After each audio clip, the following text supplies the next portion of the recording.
كان هناك كالمعتاد تطابق كامل في رؤى دول المجلس ومملكة المغرب الشقيقة.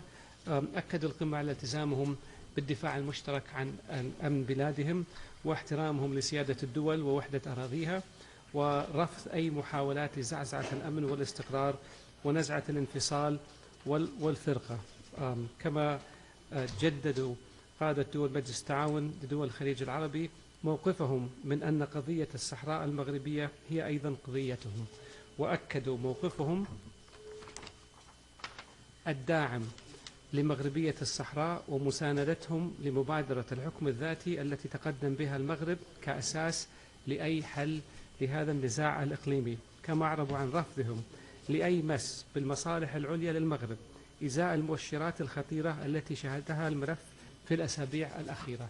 باختصار، دول مجلس التعاون قلبا وقالب مع مملكة المغرب الشقيقة في كل الأمور كما هو معتاد من دول المجلس، ونحن والمغرب معنا قلبا وقالب كما هو معتاد من مملكة المغرب الشقيقة، وهذا أمر ليس فيه جدال. المغرب وقفت معنا في 1990 عندما تم غزو الكويت وتم تحرير الكويت. المغرب وافقت معنا مؤخرا في عاصفة الحزم، والمغرب من أول الدول التي شاركت في تأسيس التحالف العسكري الإسلامي لمواجهة الإرهاب والتطرف.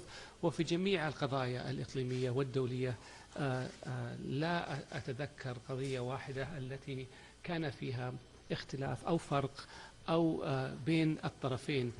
فهذا يدل على متانة العلاقات ومتانة الشراكة الاستراتيجية بين الطرفين، ويدل على تطلعهم لمستقبل أفضل لبلادهم ولشعوبهم. وأنا لا أود أن أطيل عليكم مرة ثانية. معالي الوزير، أرحب بكم في بلدكم الثاني المملكة العربية السعودية، وأهنيكم على نجاح هذه القمة.